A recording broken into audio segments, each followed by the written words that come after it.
Look, I just think that we need to work together as a country. We need to come together as a nation. These challenges are American challenges. They're not Democrat challenges. They're not conservative challenges. And we need to focus on using the best ideas that are out there. And I don't care if it's a Democrat idea, a Republican idea. If it's a good idea, I'm going to support it. And my voting record has reflected that. I've perhaps, Leslie, staked out one of the loneliest places in Washington.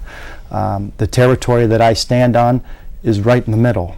And the National Journal does their evaluations of members of Congress, and based on their votes and the legislation they've supported and introduced, and I've been evaluated as number 234 out of 435.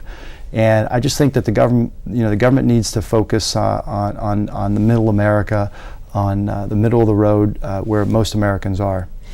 If you could talk, and you do, I shouldn't say if you could talk to voters, because you talk to voters all the time, but if you put yourself in their shoes and they're in the booth or they're filling out their absentee ballot and they have to make a decision on who they're going to vote for.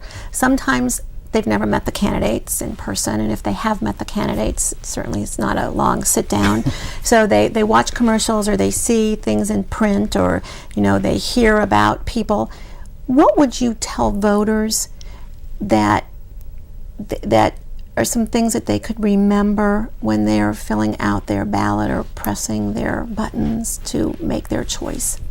Well, I want to tell them and remind them of where we've been, what we're doing to move forward, and how we're doing that. And that, there's a lot of good people who run for office, and we have a wide range of ideas and philosophy and diversity in the United States Congress, from the far western parts of our country to the east coast and the middle of America here where we hail from in Ohio.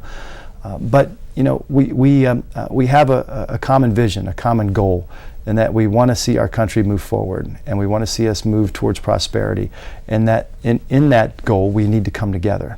And I think that at the end of the day, when voters go to the booth and they cast their ballot, I want them to remember that I did what I thought was best. I read all this legislation, read the background, the diversity of opinions, and I made decisions that I thought were best for our country.